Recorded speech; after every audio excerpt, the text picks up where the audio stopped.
Praise the lord. ఈరోజు దేవుని యొక్క వాగ్దానం, ఉపదేశమునకు చెవియొగ్గువాడు మేలునందును, యెహోవాను ఆశ్రయించువాడు ధన్యుడు.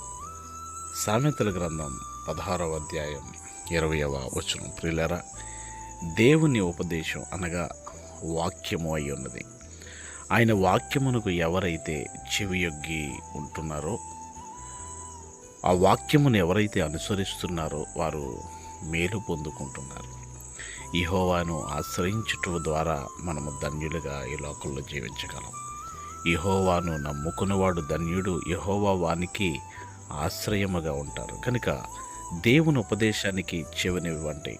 కల్పన కథలకు ఈ చెవులను అప్పగించక, దుర్బోధలకు చెవి నొగ్గక, కేవలము దేవుని ఉపదేశమునకై చెవియొగ్గి మనము మేలు పొందుకుందాం.